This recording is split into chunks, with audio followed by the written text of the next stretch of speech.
Good morning. Thank you for joining us today for the second Crown Seminar of the 2021-22 academic year. I'm David Siddharth Patel, a senior fellow at the Crown Center for Middle East Studies at Brandeis University. So Iraqis are going to the polls this Sunday for the sixth parliamentary election since the overthrow of the Saddam regime. These are early elections that were called and will be held under new electoral rules that were demanded by a mass protest movement in Iraq that began in October 2019. That protest movement now has ambivalent feelings for the most part about these elections and expect very little change to come out of them. It's our great pleasure today to welcome Zahra Ali to talk about these protests. Zahra Ali is a sociologist and assistant professor at Rutgers University. She's currently a visiting scholar in the School for Social Science at the Institute for Advanced Study in Princeton, New Jersey. Note the IIS is not affiliated with Princeton University. They're just in the same borough. Zahra is the leading scholar, in my opinion, of Iraq's protest movement. She wrote formative pieces in those early days after the October 2019 protests began that helped the rest of us make sense of it, situate it in context to earlier waves of protest in Iraq, and really understand why this one, Iraq's largest mass protest movement since 2003, looks the way it is and has survived despite tremendous repression. So I'm going to post a link to her full bio in the chat. And I'll also list some of her publications. Her first book was on women and gender in Iraq, and she's one of the leading scholars on women's activism in Iraq. She's currently working on her third book, which is going to be the title of, which is going to be the content of what she'll speak about today. So we're going to go from 11 to 12:15. I've asked Zahra to speak for about 25 minutes, which leaves us plenty of time for questions and answers. If you have questions for Zahra, please ask them using the Q&A button at the bottom of your screen. If you don't see it, hover your cursor down there and it should pop up. We do have a chat that's open. Feel free to use the chat, but the panelists will not be monitoring the chat. Crown Center staff will be. Closed captioning is available and this session is being recorded. So please join me in welcoming Professor Zahra Ali. Thank you so much, David, and thank you to the Crown Center and to all the team, Karen and everybody for inviting me. I'm also glad to see that we have some audience because I always feel that after 2 years of COVID, nobody can ever attend a hybrid or webinar anymore. But it seems that, and I'm glad actually that the theme is attracting people and people are interested in what is happening in Iraq. So let me start with sharing my screen first. Well, I cannot see, give me just one sec, because we actually tried just a minute ago, but for some reason I cannot really see. Okay, let me see. All right, now it's gonna work.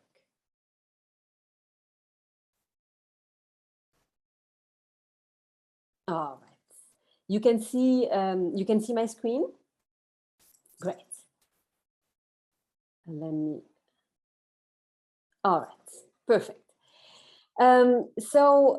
This, as you said, is my third book project. But before actually talking about it, because I want also our audience to know where I'm coming from, and thank you for mentioning my book, Women and Gender in Iraq, that is really one of my most major work, and it's also the work that actually got me started in studying protest movement and the uprising, the October 2019 uprising. This book I would describe it as a book about feminism in Iraq, a feminist book about Iraq, based on really in-depth ethnographic fieldwork within women's groups, networks and organizations in Baghdad and different parts of Iraq. And I think it's good to start before we talk about, like, let's say the details and describing the protest, just to start with a little bit of a theoretical take on it. When I started writing my book on women and gender, I was kind of disturbed with the ways in which post-colonial theoretical approaches on the Middle East always tend to focus on discourses and representation. So people used to analyze, for example, what a woman's rights activists say, what are activist and protesters' discourses. And what I wanted to do, especially through ethnographic work, through participant observation, through living in everyday life with the activists, that I'm also analyzing and that are at the center of my research, is to really ground them or situate these discourse in their materiality, right? In their material, political, social, economic, and societal context. That I think is very, very important. So both looking at the discourses and representation and the materiality through which they are deployed.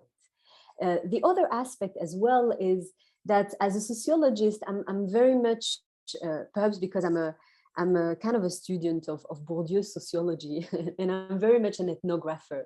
And I know that in the US, the kind of, let's say, division between sociology and anthropology is very big. There's a gap between it. But in my training, actually, as a sociologist, I define myself very much as an ethnographer. And so the other kind of methodological thing that I just want to mention to start our conversation is that when I do actually field work, when I meet activists, when I go to Tahrir Square in Baghdad where protests happen, instead of starting with a preconceived, let's say, or too much preconceived theoretical frame, or let's say very well-defined concepts, I actually try to let the categories emerge from the ethnographic fieldwork. And I think that's very, very important because it actually helps us to also kind of go beyond a literature that is very much policy oriented about what is going on in Iraq. So I'll start, I mean, when I was doing my fieldwork within women's groups and women's rights organization in Iraq, it was also, I mean, there were years, I started my fieldwork around 2010, and there were years where actually protest movement were starting in Iraq. And of course, that was the context of the Arab uprising, where we had uprising all over the region.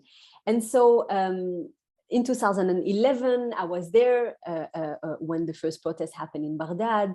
But I also want to go back to one thing, which is since 2003, since the invasion, occupation of Iraq in 2003, the very first actually civil society protest that was organized was a women's protest. And I think starting with that is very, very important to understand women's role in the uprising, and also to kind of have also a gendered lens, or I would say also a feminist theoretical lens in looking at the uprising and any forms of activism and protest movement in Iraq and in the region. And I think starting with that also will perhaps give our audience a sense of why, I mean, one of the structural elements of the protest, which is, so the first protest that was organized in post-2003 Iraq was addressing the muhasasa system. So the muhasasa system, to put it in very simple terms, is the system that was put in place by the US administration with the new political, Iraqi political elite that is mostly composed of exiles that came back to Iraq after 2003 during the invasion, with the invasion. And it consists in basically defining the Iraqi political system through ethnic, religious, and sectarian lines. So al-muhasasa means, I mean, al-hussa means quota in Arabic. So it's commonly called the muhasasa system. And I would say, for example, if we think of the US context, it would be the equivalent of institutionalizing racism as the basis of a political system.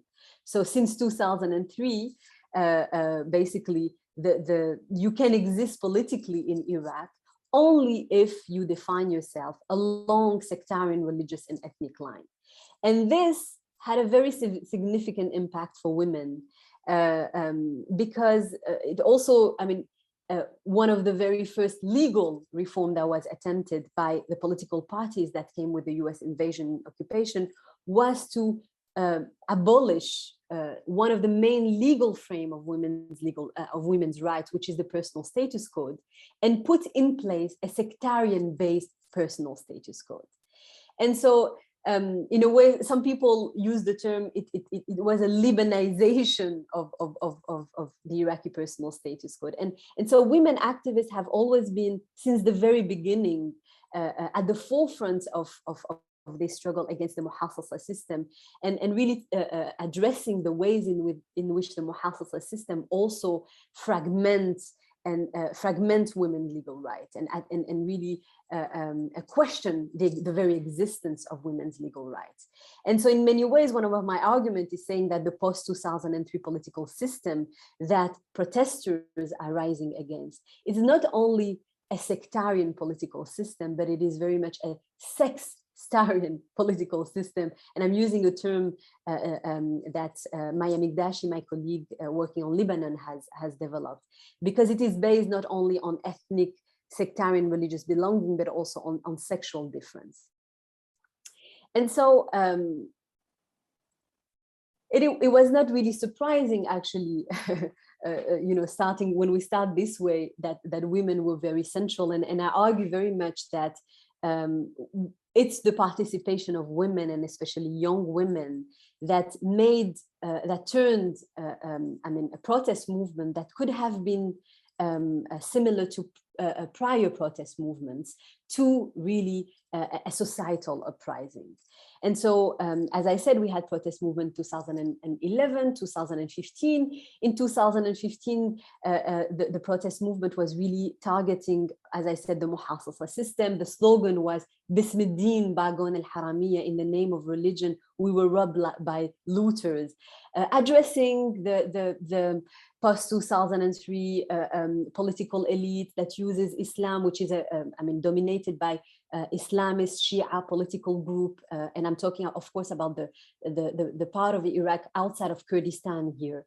And so it's targeting the way they instrumentalize religion to assert their power. It's also addressing the fact that there is a relationship between the muhassasa system and institutionalized corruption, etc., etc. But then the protest developed, and in particular, if we talk about Basra. Al-Basra is very, very central in protest dynamics in Iraq. And it's very important to say that every single movement of protest in Iraq always started in Al-Basra.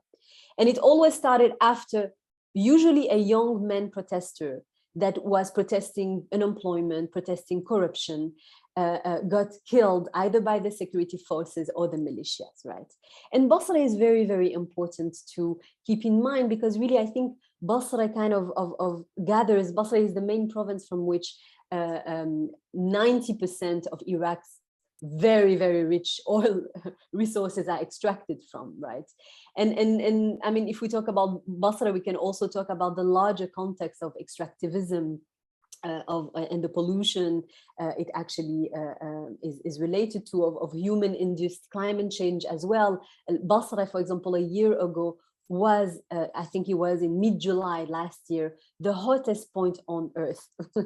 So it really, I think, it gathers so many aspects of also today political movements in the world, right?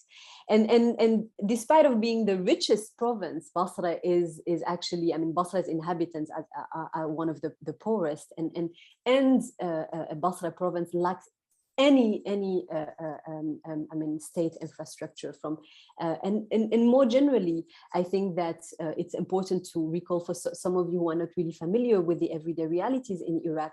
I mean, since 2003, water, electricity are all very basic services that are lacking. In Baghdad, for example, we don't have more than 5 or 6 hours of electricity every day. So everything since 2003, you know, from electricity, from health, from the education system, and I have to recall that Iraq has one of the most developed and performance health and education system in the region until, of course, the sanction in the 1990s. So all of these very, very central aspects that makes a state and a society also functioning have been privatized in Iraq. So they are either dysfunctional or they are, absent. And so so in many ways, there are aspects where I think that the October 2019 uprising is a continuation of prior movement of protest. But we move really, as I said, from the 2015 targeting Muhassasa to El Basra, where we had protesters saying very clearly, "Kalla kalla lil ahzab." No, no to political parties. So much more radical questioning of the whole system altogether, and not only the Muhassasa system, but questioning the very existence of this political elite, right? And so the slogan of the uprising in October 2019, and now, I mean, some protesters in Iraq are celebrating the 2 years. And I remember the first week of October 2 years ago, it really started as, you know, protests sporadically around Baghdad in the south, right? I mean, again, I also want to bring more context here.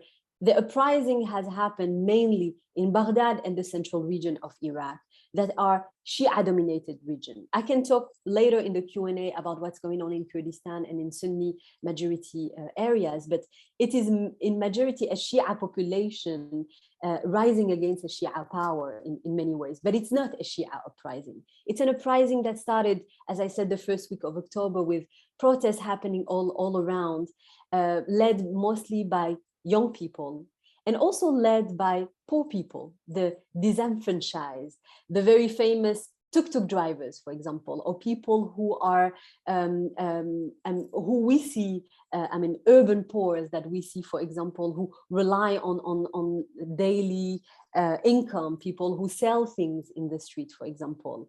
So it really started with this disenfranchised, marginalized, and young people in the first week of October. And as a result of an incredible repression, more than 150 unarmed peaceful protesters were shot dead in 2 weeks.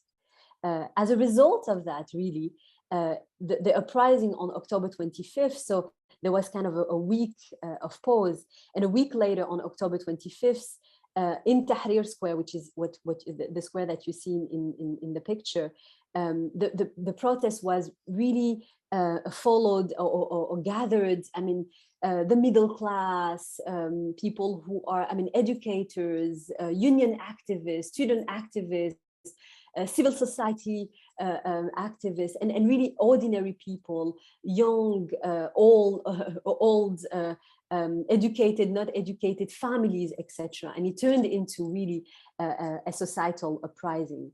And one of kind of the theoretical argument that I'm making is, instead of looking at the uprising as, let's say, the expression of a set of demands, I look at it really from the point of view of space and the point of view of urban space. I mean, the uprising is really an urban phenomenon.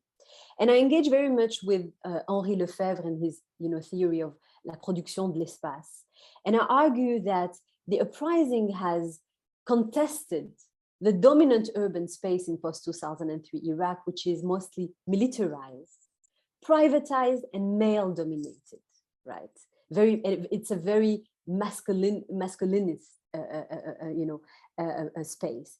And so the uprising, I mean, people who gathered in Tahrir Square, who occupied, so they reappropriated public space and established, let's say, the kind of utopian miniature society. And so it has really, so the slogan of the uprising, and it's in a way it's very simple, but in its simplicity it's very radical, is "Nridu watan," we want a country. We want a country that is functioning. And another slogan that it is related to is "Nrid n'ish," and especially something that was expressed by young people and young women. We want to live a life. We want to live a good life. We want to live as young people. Very often you hear young people young protesters in Iraq saying, we want to be normal. We want to be like other countries. Like, we want to live in a place where we have access, where we have, you know, infrastructures that are working, where we have access to water, electricity, education, health, where we find job, where we have a future, right? And so the uprising created a kind of an alternative material space. I mean, protesters in the squares of the protest developed new state forms in providing free services, in also developing, I mean, paintings, I mean, reappropriating art as a public common, right? It's also kind of asking for the right to the city, if we want to use kind of an urban geographer type of term. So also reappropriating space, making it beautiful for everybody. And using also, I mean, an imaginary, if you look at the paintings all over the square, they always emphasize on kind of a unity of the Iraqi nation. So people meeting, people negotiating a new social contract. And also it has developed, or it has created a discursive space. And this notion of Madaniya that we have also found all around the region during the Arab uprising, it is also very central in Iraq, but it's not really like a set of demands. It articulates, of course, the refusal of sectarianism, of armed violence, of sectarian violence, but it also says something about challenging societal, gender, religious norms, right? And this is very, very central for women. And here I go back to also how, let's say, gender and sexuality has been very, very central in protest politics. So, and also in the repression of the uprising. The political party, the political elite, the security services, and the different, I mean, the diverse militias, and we can talk about militia politics in Iraq in the Q&A, have really been describing the uprising as breaching, let's say, moral, religious, I mean, dominant cultural norms, and have really tried to re-establish, let's say, heteronormative, very patriarchal norms in their repression of the uprising. And for example, you see one of the slogans here, Nisa Thawrat Tashrin Tha'irat wa Lasna Ahirat.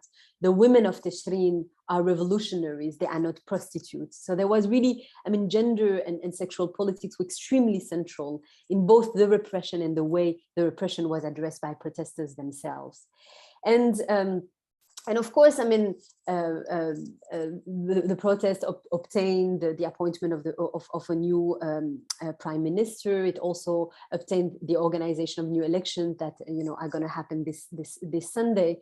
But I do think that this is a very kind of I mean, looking at the uprising from a very limited political, or with a political lens that only talks about, let's say, electoral politics is really too limiting, because, and I really see it from my ethnographic fieldwork and also from also a larger historical perspective, that the uprising has an impact that is much more societal, and that is a long-term impact. So in a way, I mean, we can talk about the elections and how protesters have interacted, and some of them boycotted, some of them organized around the election. But I do think it is a very superficial take on what the uprising means in Iraq. And also we have to say that, I mean, after just a few months, more than 700 protesters have been, you know, unarmed protesters have been killed, often shot dead. Their bodies were stabbed by tear gas canister. And until now, the repression is ongoing, as figures of the protest have been systematically assassinated, kidnapped, tortured, arrested, detained, etc., etc. So there's an aspect of it that I feel it's also kind of a very pessimistic take on the protest. But I do feel that, let's say, to go back to my kind of theoretical engagement, where I see the protest as really a form of celebration of life. Henri Lefebvre, for example, used to I mean, has described la Commune de Paris, which is also an urban protest, as a big party. And there was really this element very, very central if you were walking around Tahrir Square, as people celebrating, and a celebration of life in facing the forces of death, and not only militia violence, but much more the series of war and I mean, the very militarization of life, of political life, but also of everyday life in Iraq. So I think this aspect is very central, as seeing the uprising as also a protest against necropolitics, different forms of necropolitics. And I also see it, and I engage very much with Jacques Rancière and his kind of theory of emancipation that is going beyond the identitarian. And that I think is very important, because people always are interested in protests in the context of Iraq as, okay, are we talking about Sunnis here? Are we talking about Shia? And even when it comes to women participation, reading it through, let's say, a narrow lens, seeing it as the expression, for example, of a new form of feminism, I think is limiting. It's too limiting. So I've my engagements with Jacques Rancière's theory of emancipation that goes beyond seeing basically a dichotomous way of I mean, you have oppression, and on the other hand you have resistance, and you have identity-based forms of resistance. I think that thinking with Rancière has allowed me to expand my feminist and my theoretical imagination in looking at the uprising from the point of view of a different kind of emancipation. So maybe I will stop here to allow for questions, and I'll stop sharing my screen as well. That was terrific, Zahra. So I have I could just pick your brain for an hour about what this means for Iraq's futures. So as you were talking, I was thinking about some of the work of a previous fellow at the Crown Center, Yosef El-Chazli, who's written on the afterlives of the Egyptian revolution in the everyday lives of Egyptian protesters, how it changed family relations, expectations of what their children would do, career choices, things like that. And I'm wondering if you could speak to the afterlives of Iraq's various protest movements. It hasn't quite had a revolution yet. And I'm wondering if we can differentiate the effects of having participated in the protest movement versus the violence that the state and state-affiliated militias perpetrated on protesters. And the violence was in two waves, right? There was, you mentioned like the state suppression, the state security forces, which was targeting all the protesters in squares.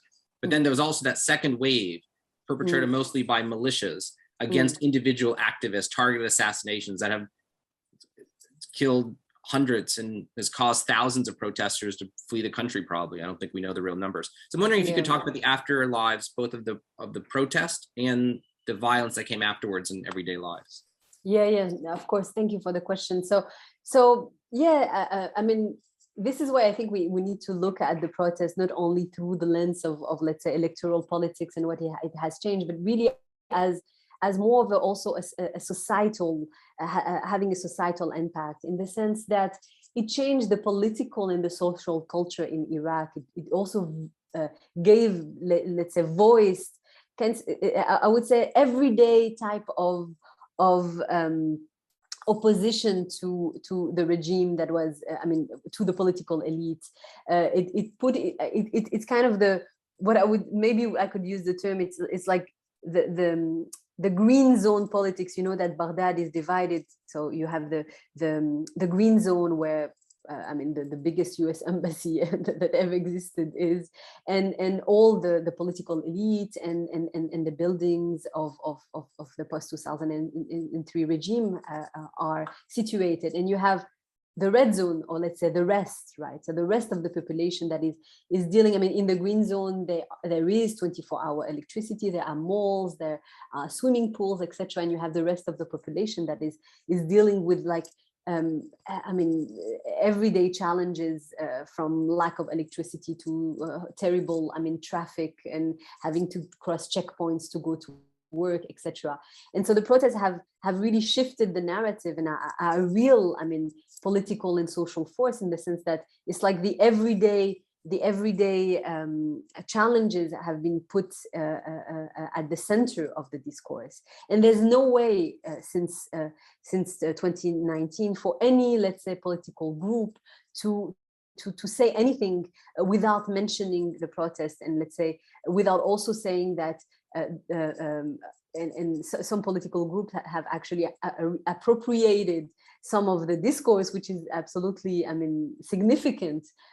So a more reformist discourse saying that, you know, the political elite should voice people's everyday everyday concern, etc., etc. It has really changed the dominant political culture.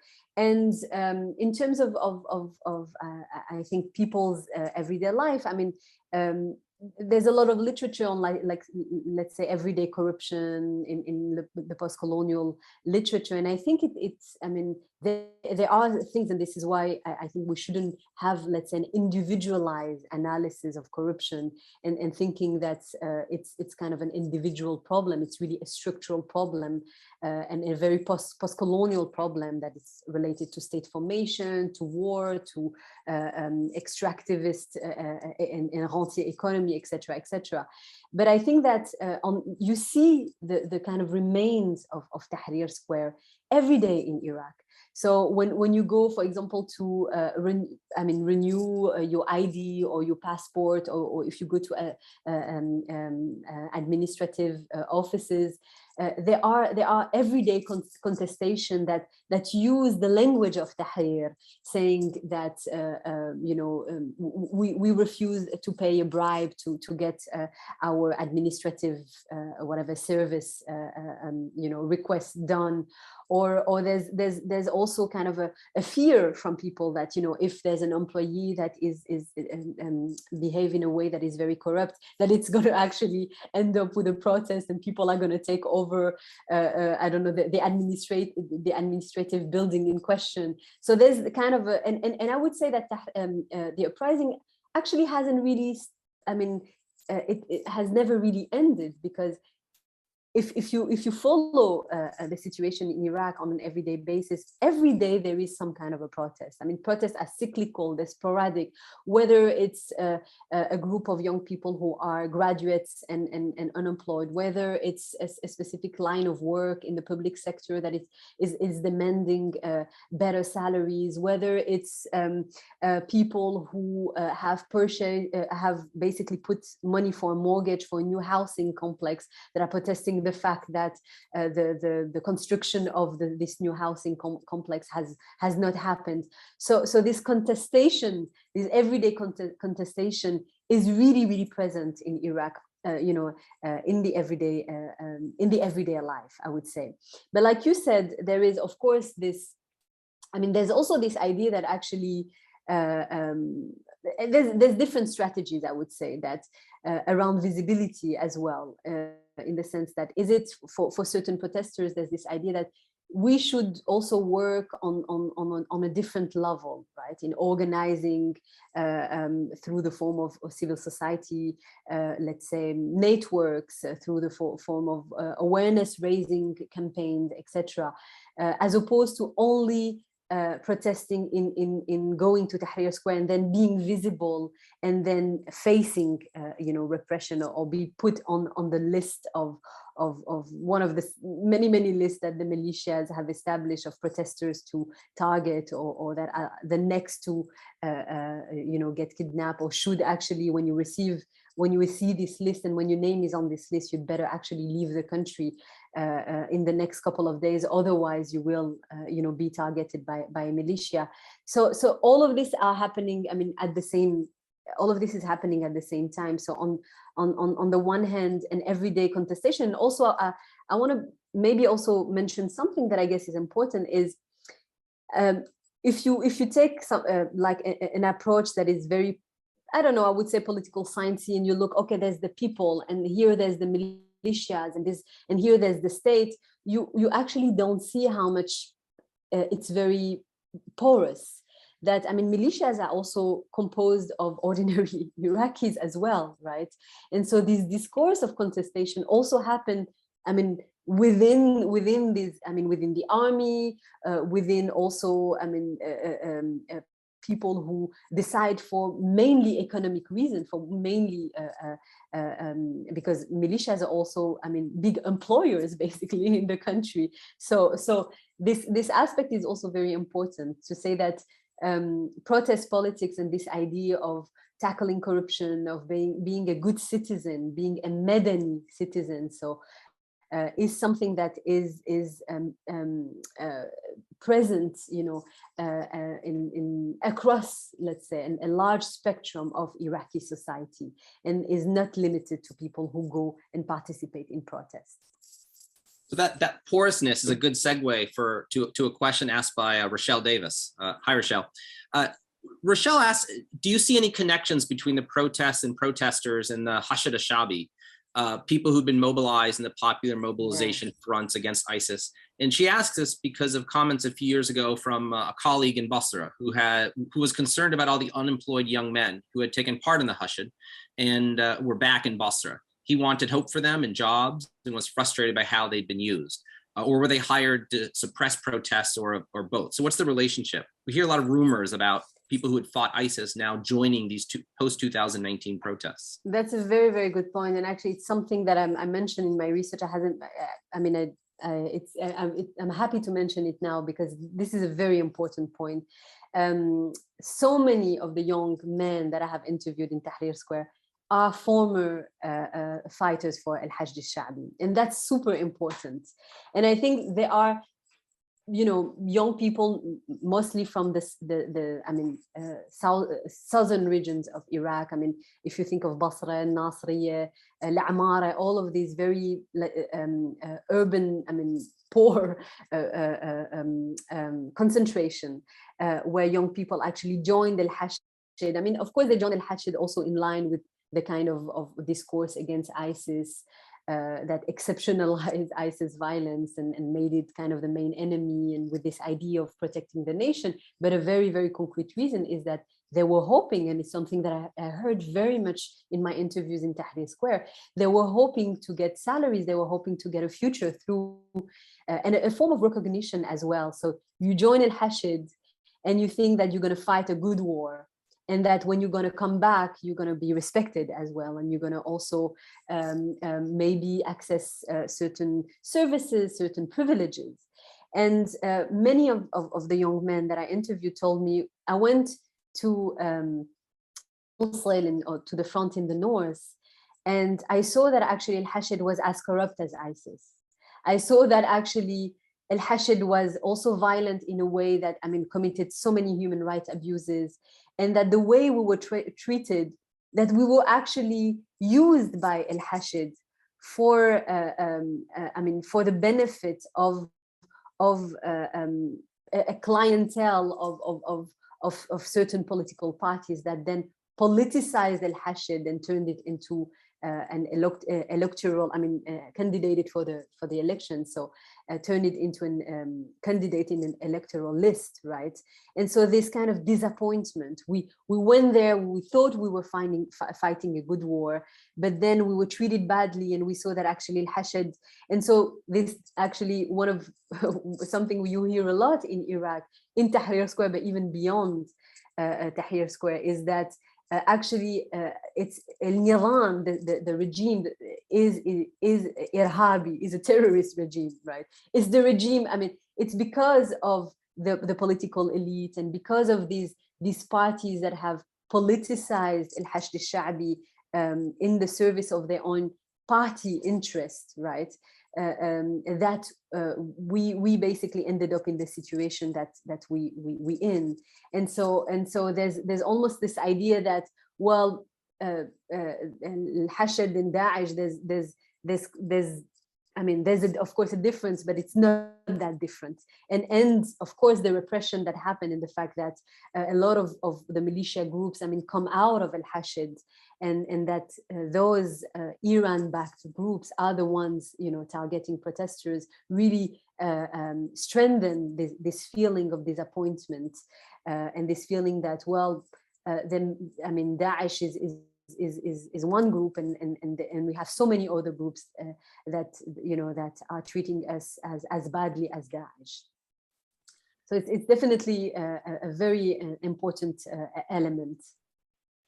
So I'm going to expand and put a controversial, perhaps, spin on a question from Chuck Freilich, a fellow at the Crown Center. The contrast between Iraq and Afghanistan is quite striking this month, right? Afghanistan, the post-invasion government collapses as soon as the US forces withdraw. Iraq, in contrast, is about to hold its 6th parliamentary election on since 2003. And that this political system in Iraq, despite all its troubles, it has survived a heck of a lot, right? Survived the collapse of the Iraqi army, the rise of ISIS, a really venal prime minister in Nouri al-Maliki, intersect civil war, intrasect violence, right? With retaking of Basra, a Kurdish independence referendum. It survived a lot. And you mentioned this everyday contestation that's happening and that's spreading to all sorts of different groups. Is this a sign of the strength of democracy in Iraq? Iraq is a real democracy by minimalist definition. I mean, there's actually been changes of power. Prime ministers have relinquished power. Parties have relinquished power when Dawa handed over power. And then when the Islamist parties writ large allowed a prime minister to come to power most recently who did not have a background in the Islamist parties. With what happened in Tunisia, I think a strong case can be made that Iraq is the most democratic Arab country right now. And so is what you're describing, would you accept the argument that what you're describing is actually a sign of the strength of democracy in Iraq and the success of the US-led invasion? Yeah, it reminds me of this horrible piece that Paul Bremer, I mean, the head of the Coalition Provisional Authority, I don't remember if he co-wrote it or that he authored for the Wall Street Journal, you know, after what happened in Afghanistan, and saying that the US and the international community has to learn from the Iraq experience because it went so much better than Afghanistan. And I mean, it's absolutely crazy, you know, coming from the architects of the failure, because in so many ways, I mean, it's also the reality. They could have been, I mean, of course, the invasion itself is a structural element in all of the disaster that happened in post-2003 Iraq. But I have to say, given the fact that there were political groups and also people inside the country that were also happy to get rid of Saddam, it could have been, you know, handled in so many different ways, right? So there is really something structural in the post-2003 politic led by Paul Bremer and others, right, by the US administration and the Iraqi political elite that came from IGZA, that could have been managed otherwise, that could have been managed in a way that we didn't have to go deep into a sectarian war in 2006 and 2007 that killed as much as 2,000 people weekly in Iraq, right? And we could have had a situation where we didn't have this debassification campaign that targeted the Sunnis, the Sunni population, and was used like kind of with this, what I call a madlumiyya, with this revenge ideology coming from the new political elite. I mean, we could have had you know, a situation where actually the state would have been preserved, or what remained of the state after 12 years of sanctions, and the kind of experts and professionals who could have managed Iraqi institutions, because the reality is that the organization of the election, I mean, we constantly going back, even now, we're constantly going back to 2005 when the constitution was drafted and the first election was organized in the middle of a sectarian war, in the middle of the militarization of the everyday life, where some people were scared to even go to the school of the local area where they were supposed to vote, because they were scared of being killed by an armed group. And so, I mean, this is also the case, and we have also to mention the fact that I am talking about Baghdad and the southern region of Iraq, and there's also another thing to be said about Kurdistan, but we are not talking about the millions of internally displaced Iraqis that are living in camps in the north and in different parts of the country that actually have not even, they can even access polls. They're not even polls available for them. And if you look at the numbers, really, the 2018 election, for example, even the most, let's say, ambitious number, the best number you could see is 35% participation, which is a ridiculous number. And there are, I mean, Al Bayan Center, for example, a research center in Iraq, and other research centers have came out with more realistic numbers, saying that 20% of people have participated, and it's I mean, maybe this time, and as I said, this is kind of the two dynamics happening. So the protests have revealed something that is dysfunctional, but some people have still organized as a result of the protests in electoral lists. And one of the things that was obtained was, which is to a certain level quite important, is the reform of the electoral law that can benefit. I mean, the electoral law was designed to benefit big parties and the political elite that came in 2003. And it has been reformed, I mean, thanks to civil society protests, etc. And now the electoral law can allow or will give more visibility to individual candidates or independent candidates. However, those are very, very little, tiny, let's say, elements, I mean, positive elements in a general situation where you have, let's say, it's like the 1% benefiting from Iraq's real oil resources, who are always tied to the political elite or to the militias and the kind of clientele network, nepotism. I mean, it's a kleptocratic, let's say, kleptocratic, mafia-like, militarized, let's say, regime.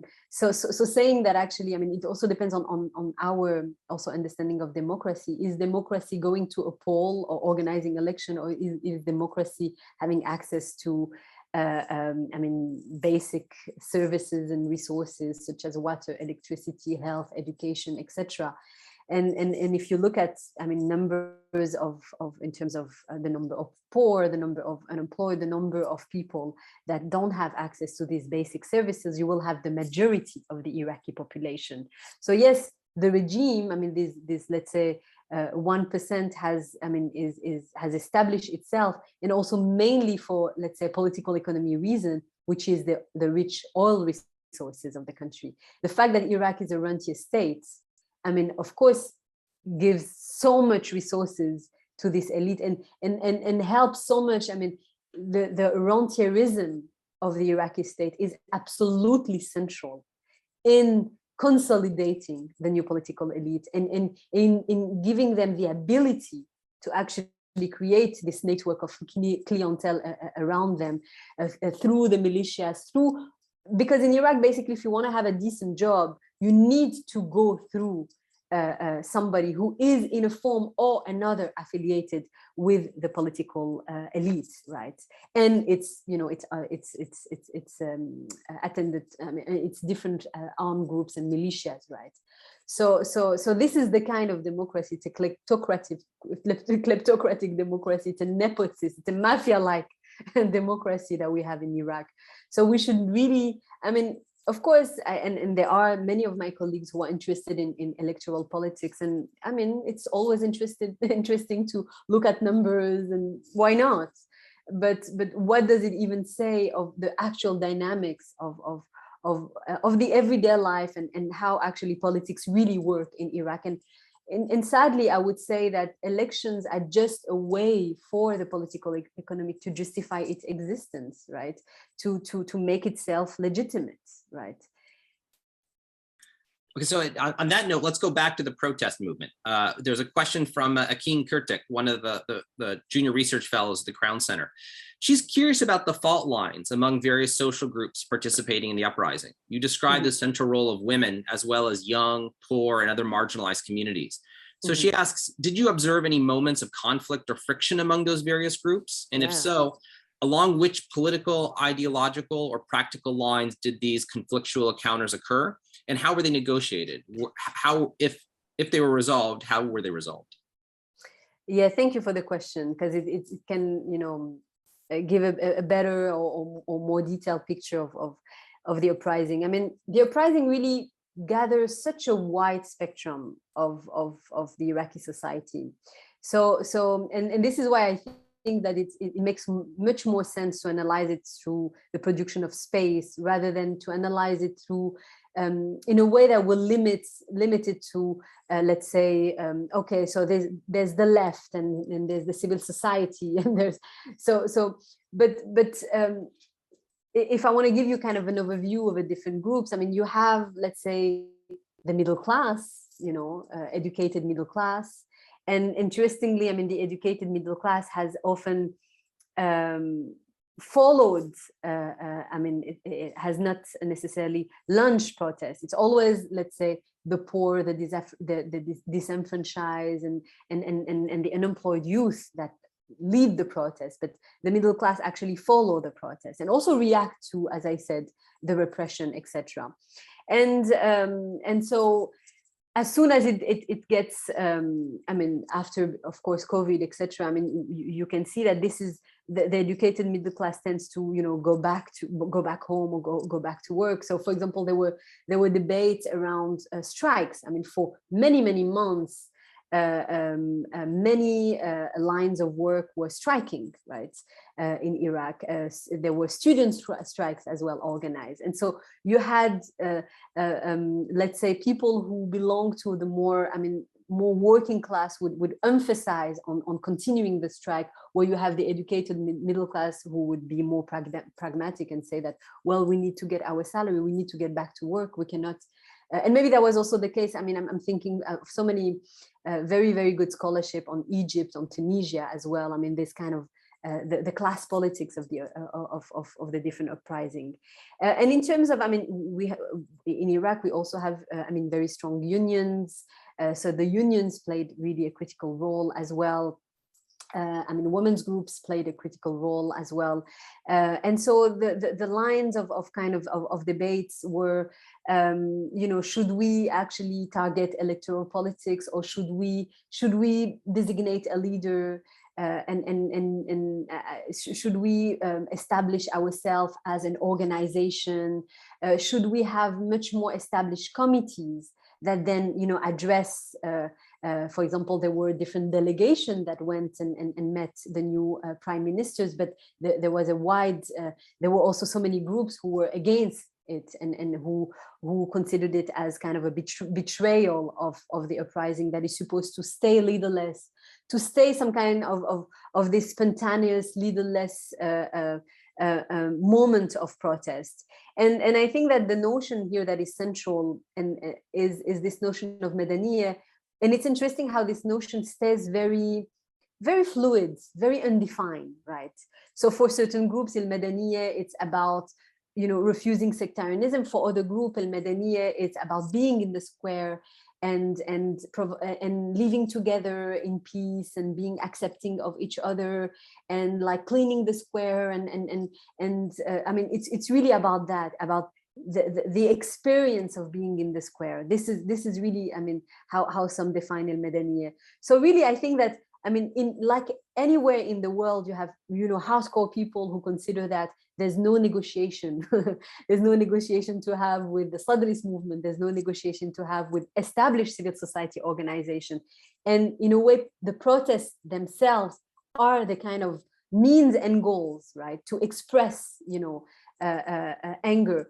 And there's also a hardcore line that also is much more violent. I mean, I've emphasized very much on, let's say, the first months of the uprising that were very peaceful, but in the south of Iraq in particular, in Nasiriyah, in Basra, you have groups who actually go and burn down the offices of political parties, or try to burn down the Iranian embassy, for example.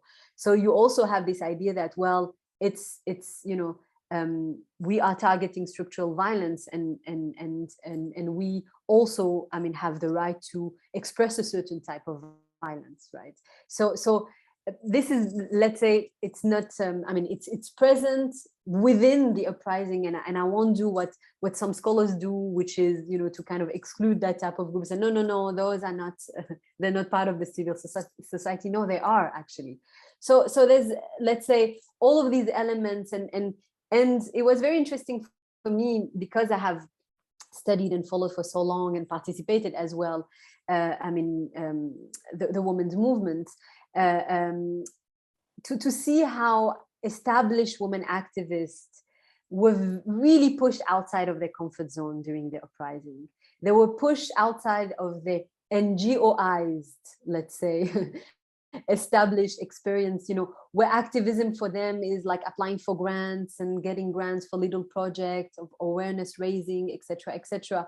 And the younger generation of women were saying that, no, actually, this is not how we want to, it's not the way we define politics, it's not the way we want to exist politically. We are not going to apply for grants.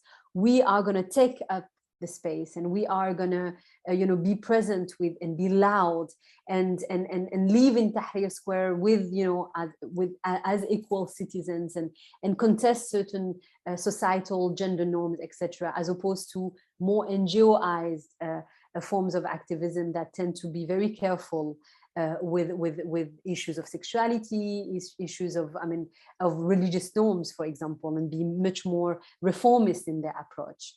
So all of this is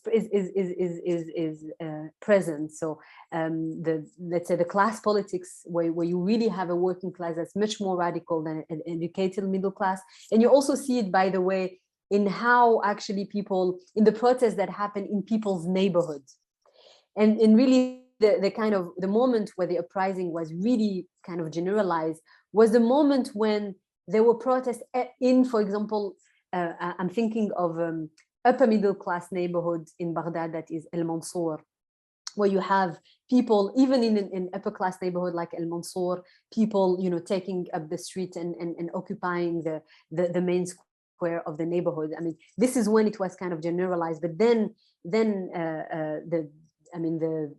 the fault lines, the divisions between the different imaginaries that are not necessarily shared. I mean, beyond El Madaniya or beyond Nrid Watan, we want the country.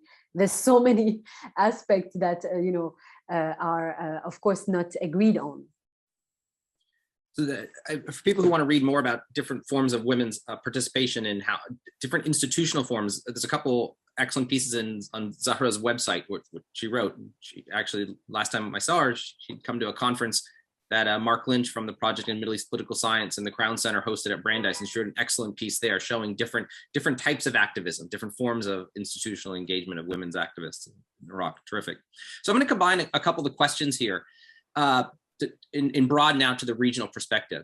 So there's a real tendency to compare the Iraqi political system and protests in Iraq to what's been happening in Lebanon. And I think that's might be a legacy of sectarianism, but there's just a tendency because of the consociational democracies both countries have, but the idea that civil society protests in both countries have unsuccessfully tried to overthrow the sectarian political system. And so that comparison dominates. We both know lots of papers written in the past couple years with one Iraq scholar and one Lebanon scholar. But when I hear you talk, you're describing these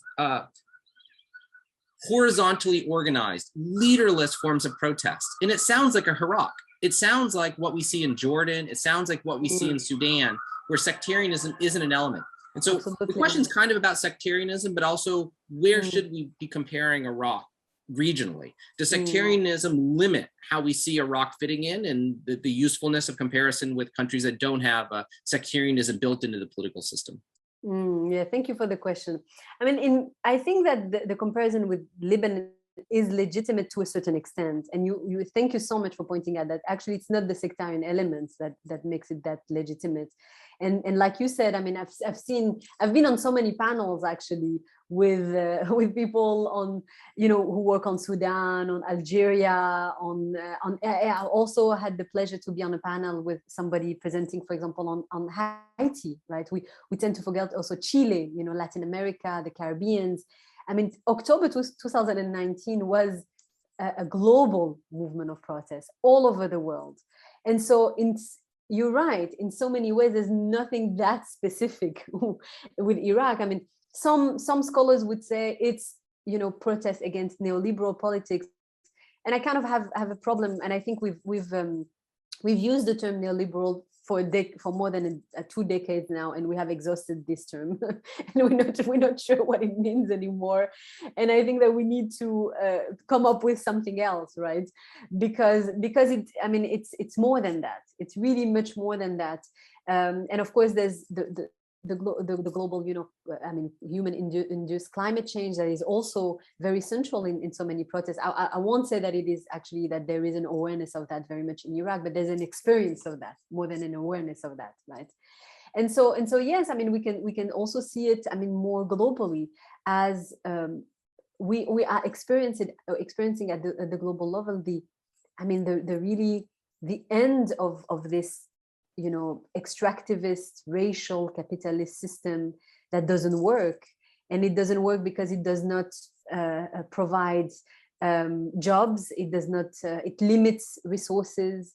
It threatens, let's say, the future of the planet. And more people, the middle class is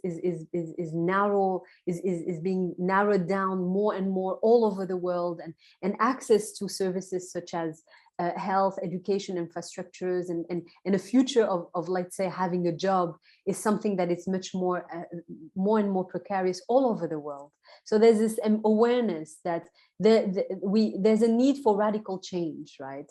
And it's the case in Iraq. And I think Iraq, in many ways, I would say Iraqis or Iraqi protesters are witnessing and experiencing, maybe kind of in advance, what many other countries and contexts maybe, will witness soon, because there's a concentration of so many elements. As I said, human-induced climate change, the pollution also of extractivism, the very collapse of a functioning state that is supposed to provide basic services, or that is supporting, or that makes it possible for a society to function, in terms of basic infrastructures. And all of, most of this has collapsed, and so I think that perhaps there's a lot to be learned, from other protest movements, from the Iraqi experience, because we also see at the global level how let's say the race for more and more, the scarcity of resources is being militarized all over, and how protest movements are being repressed in a way that it's much more and more militarized all over the world. So there are really, there is kind of a, I would say, and this is also what I'm trying to do in my work, in placing Iraq protests in their urban context, and also in placing it within the frame of the necropolitics of racial capitalism, of what I've considered being, really a racial extractivist capitalist system. That is absolutely important. And sectarianism is absolutely not an issue, because, as I said, the protests are happening mostly in the center, in the south of Iraq, which are regions that are Shia dominated. So this is also the reason why it was not about the Taifiyan anymore. It was more about questioning the system altogether, and trying, to experience in the squares of protest an alternative way of being together, an alternative way of establishing, of living as a society, right, as a pluralistic society. But I do think that if we think of the explosion in Lebanon, some people, I think the explosion made also people realize that in Lebanon as well, what is considered as a sectarian state is perhaps not even a state at all, right? It's just let's say the 1%, having access to some resources, some, financial, made available by financial capitalism, that is also collapsing. and so I think that really they are comparison in the sense also that when the Iraqi protests happened, there were kind of, let's say, communication, or there were on social media in particular, comparison being made by protesters themselves, right? In Lebanon and in Iraq, that there are common themes, there's a common reality, and there are common challenges that are faced beyond sectarianism, like at the level of like the everyday needs of people, and also in terms of a larger societal and political imaginary that is shared in the region. And it's very striking to me, for example, when I look at protest politics as well, and the way protests are organized in Sudan or in Al-Hirak in Algeria, how similar they are to Iraq. How incredibly similar. In terms of the class struggle, or the class, let's say, conflict, in terms of the different, I mean, union activism, the conflict happening between established civil society organization and more grassroots popular form of protest, in terms of the way also people define what the political mean in terms of how they deploy the political, in how they occupy these spaces and establish new state forms in these spaces. It's really striking to me how similar they are. Absolutely. The Crown Center published a couple briefs in recent years, one by Yazan Dugan, a former fellow, about the Iraq movement in Jordan, and then a piece on understanding Algeria's 2019 revolutionary movement by Thomas Saris. And I just, editing them and reading them, it's exactly what we're seeing in Iraq, is certainly in organizational forms. But you did a great job comparing across Iraq regionally and globally, the protest movement, and challenging this idea of sectarianism. A couple people have asked questions in the Q&A about, I don't want to go back to sectarianism, but why didn't there were protests in Kurdistan, in Iraqi Kurdistan, against Barzani and against Talabani in 2020, 21, part of a longer protest movement up there as well. But it never coalesced with the larger Iraqi protest movement into a broader, long-lasting movement. And similarly, I'm less familiar with this case, but somebody mentioned that their tribes in Anbar expelled protesters from Babel last month, who'd come to the province to form a unified protest bloc. So I don't want to go back to sectarianism, but there do seem challenges of developing a countrywide unified protest movement that spans multiple issues, multiple elites. Yes, thank you so much for the question. It's very important. I mean, in Kurdistan, I mean, when protests were happening in 2011 in Baghdad, there were also the Midan Azadi protests in Slemania, in Erbil. And there are protests, and they've been repressed as well against what is described by many of these protesters as a very nepotistic and authoritarian, I mean, regime, very repressive in Iraqi Kurdistan. And in the Sunni regions of Iraq, I mean, they've been like, let's say, coalitions or groups coming from Sunni regions that came to Tahrir Square, etc. But there's also just a reality of the post-Daesh context, right? I mean, the post-Daesh context is a context where ISIS, Daesh, was considered as, let's say, the main enemy, and whose violence has been really exceptionalized, right? And so in seeing the violence of Daesh as an exceptional violence, other forms of violence, which is the violence of the Shia militias and the Shia security forces and also part of the army against the Sunni population, was invisibilized, right? And for the Sunni population living in Sunni majority areas, it's very, very extremely in the post-ISIS era to mobilize because of the fear of being accused of being a pro-ISIS, a pro-ISIS person, or someone who is in a form or another being kind of okay with forms of terrorism, right? So this war on terror narrative, I mean, has also its realities, its politics in Iraq, which is to silence the Sunni population. And there's also a material reality, as I said. I mean, the millions of internally displaced directly from, I mean, the war against ISIS in the north, who are living in camps in Iraq and in different parts of Iraq, in the north and in different parts, are also in a condition where, I mean, protest is just not even a question for them. And in 2012 and 2013, there was actually a movement, a very, very significant movement in El Anbar, that was repressed, so led by some tribal sheikhs, some civil society figures, that was also connected to the wider protest movement that was starting in Iraq in 2011, but it was repressed by the Maliki regime in a way that was very much sectarian.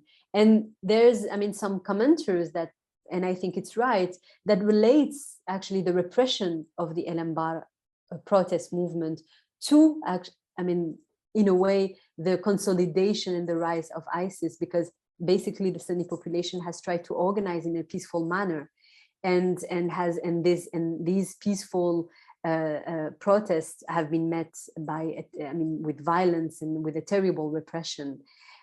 So I think these elements are very, very, very important to keep in mind.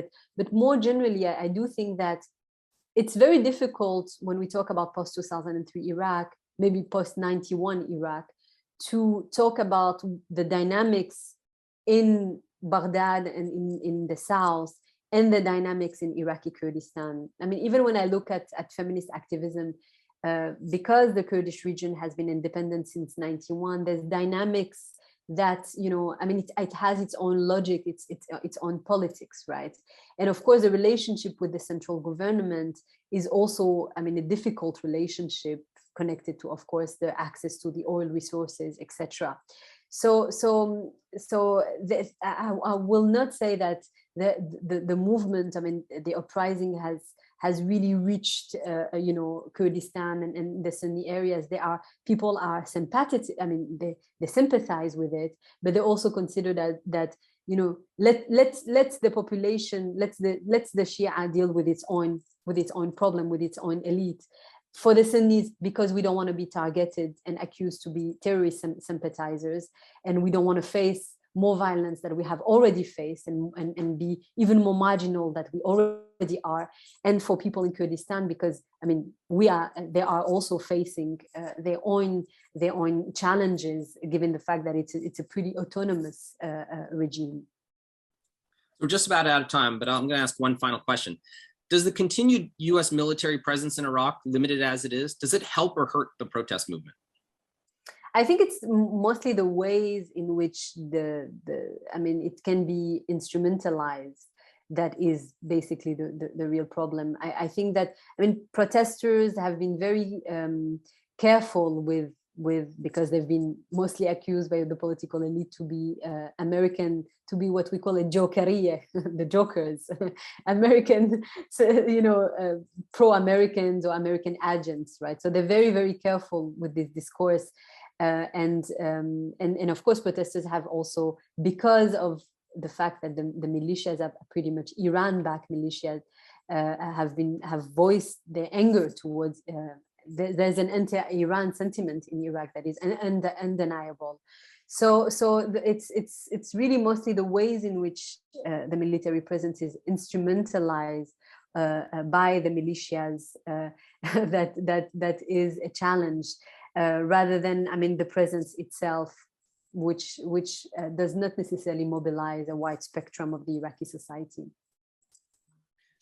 Zahra, this has been terrific. I think you've given us a lot to think about. You've contextualized what's happening in Iraq, but also theorized from it and expanded it to speak on matters that go far beyond Iraq's borders. Although the green-eyed monster is overtaking me, knowing that you're at the Institute for Advanced Study, I'm very excited to read the book that's going to come out of it. Thank you so much. Thank you so much, David, for the great questions and for inviting me. And thank you for to the audience for attending and for all the great questions. So our next Crown seminar is November 3rd, I'm sorry, where Paraska Tolan Skildnik, I apologize if I'm mispronouncing the name, Brandeis alum, undergraduate, will be speaking on the Maghreb generation, the new Pan-Africanists of North Africa, 1950 to 1980. And it's about how a transracial, transnational, multilingual generation of artists and activists and intellectuals living in North Africa in the 60s and 70s transformed Pan-Africanism and made it into a global movement that stretched from Tokyo to Cairo to Los Angeles. So I look forward to seeing all of you in 1 month. And in the meanwhile, please join me in thanking Zahra Ali for virtually joining us. Thank you. Thank you very much.